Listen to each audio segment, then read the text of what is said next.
নমস্কার, আশা করি সবাই ভালো আছেন। বেঙ্গলি মম পিয়াস ভিডিও ডেডির নতুন একটি ব্লগে সকলকে জানাই অনেক অনেক স্বাগত। কয়েকদিন আগেই বার্থডে গেছে, মা বাবা এসছে, তো আজকে ঋষি গেছে স্কুলে। আর আমি সেই ভাগে ঠিক করেছি মা বাবাকে নিয়ে লোকাল মার্কেটেই যাবো, কয়েকটা টুকটুক করে জিনিস কেনার আছে, সেগুলো নেওয়ার জন্য। আর এই ব্লগটা আমার দিতে বেশ সময় লাগবে, তার একটাই কারণ, ঋষি জানে না যে ওকে ছাড়া ওর দিন্না দাদাইকে নিয়ে আমি ঘুরতে বেরিয়েছি। দাঁড়ান আপনাকে মাকে দেখাই। ইনি হলেন আমার মা সিঞ্জনা চক্রবর্তী, আর আমার বাবা বলয় চক্রবর্তী। চলুন মা বাবাকে নিয়ে এখন যাব বেলতলা। বেলতলা আমার বাড়ি থেকে মানে নালাপাড়া থেকে প্রায় 4-4.5 কিলোমিটার। ঋষি যখন এই ব্লগটা দেখবে ভীষণ রাগ করবে। ওর দিন্না দাদাইকে ওকে ছাড়াই আমরা বেরিয়ে গেলাম কি করে নিয়ে। একটা সময় ছিল বাবা গাড়ি চালাতো, আমি বাবার পাশে বসতাম। কিভাবে সময় বদলে যায়, সেই বাবাই এখন আমি গাড়ি চালাই আমার পাশে বসে। হ্যাঁ, তবে একটা জিনিস বাবার আগেও ছিল, এখনো আছে, আস্তে চালা আস্তে চালা আস্তে চালা, কন্টিনিউয়াসলি কানের কাছে বলে গেল। অথচ বিশ্বাস করুন, আমি তেমন কোনো স্পিডে গাড়িটা চালাইনি, কিন্তু হাইওয়েতে উঠলে স্পিডটা তো অটোমেটিক্যালি কিছুটা বাড়াতেই হবে। সেটা বাবাকে কে বোঝায় বলুন? নিজে যখন চালাতো তখন কিন্তু খুব জোরেই চালাতো। চলুন, উঠে গেছি হাইওয়েতে। আর বেশিক্ষণ না, সামনেই একটা ফ্লাইওভার আসবে, তার নিচে দিয়ে আমরা ঢুকে পড়ব বেলতলা রোডে। আমি এখন প্রধান যাব কি কয়েকটা গ্রসারি, তার সাথে গাছের কয়েকটা টুকটাক জিনিসপত্র কিনতে। আর আমাদের একটা নতুন অ্যাকুয়ারিয়াম এসছে, যেটা বার্থডেতে আপনারা দেখলেন ঋষিরই একটা বন্ধুর মা বাবা দিয়েছে। সেই অ্যাকুয়ারিয়ামের জন্য কিছু অক্সিজেন মেশিন বা ফিল্টার যদি পাই সেইগুলো নিতে যাব। বলতে বলতেই পৌঁছে গেলাম বেলতলা মার্কেটের খুব কাছে। আজকে আমার কপালটা মনে হচ্ছে খুব ভালো, খুব একটা পরিশ্রম না করেই আমি গাড়ি পার্কিং এর জায়গাটা পেয়ে যাচ্ছি। গাড়ি পার্কিং করেই প্রথমেই আগে গাছ আর মাছের জিনিসপত্রগুলো নিয়ে নেওয়াটাই আমার প্রধান উদ্দেশ্য। মা বাবাকে নিয়ে বেরোনোর প্রধান কারণ মাকে একটু হাঁটানো। না হেঁটে হেঁটে মা এখন হাঁটতে গেলেই মায়ের হাঁটুতে একটা অসম্ভব যন্ত্রণা শুরু হয়। না হলে আমি আর বাবা দুজনেই চলে আসতাম, তবু আমি বাড়িতে বসিয়ে না রেখে মাকে জোর করে নিয়ে এলাম। এই দেখুন, নতুন যে গাছটা এসছে তাতেও পাথর দেবো সাদা রঙের, তাই খানিকটা পাথর কিনে নিলাম। আর দুটো প্লেটের দরকার পড়েছিল। তারপরেই চলে এলাম গ্রসারি শপে কয়েকটা জরুরি জিনিসপত্র নেওয়ার জন্য। আর মাকেও আস্তে আস্তে বললাম টুকটুক করে এরই মধ্যে একটু হেঁটে হেঁটে জিনিসপত্রগুলো দেখতে থাকো। তার একটাই কারণ, মা যদি একটু হাঁটে মায়ের পাটার একটু আরাম হবে। কিন্তু হাঁটাতে গিয়ে হলো মহা বিপত্তি। রাত্রির বেলা যখন মা বাড়ি ফিরে এলো, ব্যাস, মাঝরাতের থেকে মায়ের খুব শরীর খারাপ।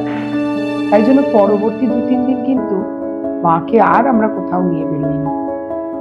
চলুন গ্রসারির জিনিসপত্রগুলো টুকটাক দেখতে দেখতে আর বাবাকে দিতে থাকলাম। বাবার হাতে ছিল ট্রলিটা। সমস্ত জিনিস নিয়ে নেওয়ার পরে মাকে বললাম, চলো এবারে আমরা বিল করিয়ে বেরিয়ে পড়বো। এদিকে গ্রসারির দোকানে আসলে যা হয় আর কি, বাড়িতে সবকিছু থাকা সত্ত্বেও গ্রসারির দোকানে আসলেই আমার মনে হয় কিছু না কিছু জিনিস আমার মিস হয়ে গেছে। এই করতে সেই করতে এতটা সময় লেগে গেল, এখান থেকে আমরা আর বেশি সময় নষ্ট না করে মাছের জন্য দরকারি কয়েকটা জিনিস নিয়ে বেরিয়ে পড়লাম। এখন যাব এখান থেকে ডিরেক্টলি ঋষির স্কুলে।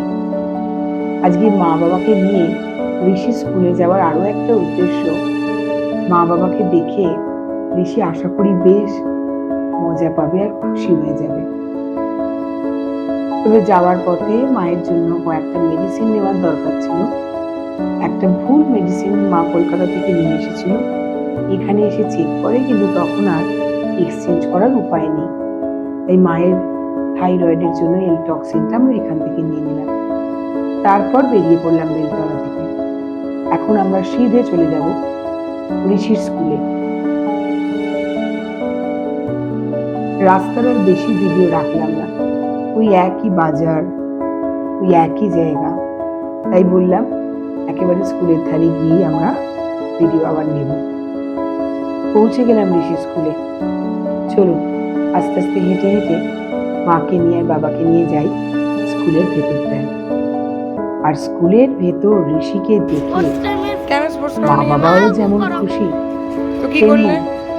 ঋষিরও মা বাবাকে দেখে খুব খুশি। বাকিরা করেছে। আমার সাথে তো ঝগড়াই শুরু করে দিয়েছে। অবশেষে বাবার সঙ্গে অনেক রকম আলোচনাও হলো, তাতে গিয়ে দেখলাম ছেলে মহা খুশি। দাদাইয়ের আর হাতটা ছাড়বে না। দাদাইকে এখন সমস্ত বন্ধুদের সঙ্গে পরিচয় করাবে, সেই নিয়েও ঝগড়া। তারপর জোর করে তাকে স্কুল থেকে টেনে বার করা হলো। স্কুল থেকে বাড়ি আসার পরের আর ভিডিওটা রাখা হয়নি। তাড়াতাড়ি করে খেয়ে রেডি হয়ে আবার মা বাবাকে নিয়ে জোর করে ঋষির সুইমিং ক্লাসে আমরা বেরোলাম। আজকে আর আমরা সাইকেল নিয়ে সুইমিং ক্লাসে আসিনি, গাড়ি নিয়ে এসেছি, কারণ বুঝতেই পারছিলাম মায়ের পক্ষে হাঁটা আর সম্ভব নয়। এই দেখুন, স্কুলটা যেহেতু নিজের, সুইমিং ক্লাবটা নিজের, এখানে এসে নিজেকে একটু মহারাজ মহারাজ ফিল করে ঋষি। আর মা বাবারও কিন্তু স্কুলের ভেতরটা এসে দারুণ লেগেছে। সমস্ত রকম এক্সপ্রেশন গুলো তো বাবা প্রকাশ করতে পারে না, কিন্তু মাঝে মাঝে দেখলে বোঝাই যায় যে বাবা কতটা এক্সাইটেড ঋষির স্কুলটা দেখে। আমি আবার আমার গতানুগতিক সুইমিং শুরু করে দিলাম, এপার ওপার যেভাবে আমি করি।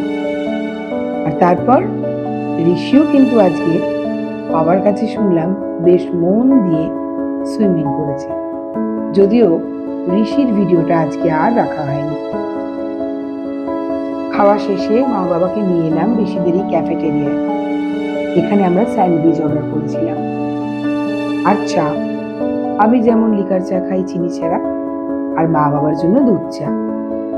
আর যেহেতু আমাদের এই ক্যাফেটেরিয়াগুলো সম্পূর্ণ ভেজ, তাই মাও কিন্তু নিশ্চিন্তে এখানে বসে বসে স্যান্ডউইচটা খেয়েছিল। ওদিকে ঋষি আর বাবার জন্য আমরা আরো এক প্লেট স্যান্ডউইচ নিয়েছিলাম। একসঙ্গে বসে সুন্দর করে খাওয়া দাওয়া সেরে তারপরে আমরা চলে এলাম বাড়িতে। আর বাড়ি আসার সময় রাস্তা দিয়ে হাঁটতে হাঁটতে ঋষির সঙ্গে ঋষির দাদাইয়ের কথায় কথায় লড়াই আর যুদ্ধ শুরু হয়ে যাচ্ছিল। সেটাও আমরা কোনো ক্রমে ম্যানেজ করছিলাম।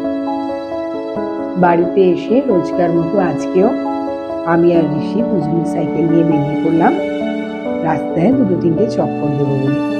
যেদিন যেদিন আমাদের সাইকেলটা চালানো হয় না সুইমিং এর টাইমে, সেদিন বাড়িতে ফিরে এসে আমরা দুটো তিনটে রাউন্ড দিয়ে নিই সাইকেলে। আমি আর ঋষি সুন্দর করে সাইকেল চালানোর পর বাবারও ইচ্ছে হচ্ছিল আমার সাইকেলটা একটু চালাবে বলে, কিন্তু সাইকেলটা চালানোর সময় নোটিস করলাম বাবা প্রেসার দিতে গেলেই বাবার হাত কাঁপছে। এটাকেই মনে হয় বলে বয়স। যে মানুষটা একটা সময় আমাকে হাত ধরে সাইকেল চালানো শিখিয়েছিল, আজকে সেই মানুষটাই তার বয়সের জন্য সাইকেল চালাতে গিয়ে ঘাবড়ে যাচ্ছে, অথচ কি সুন্দর করেই না বাইক চালায়। জানি তো সাইকেলটা না পারলে বাইকটা কি করে চালাবো? অবশ্যই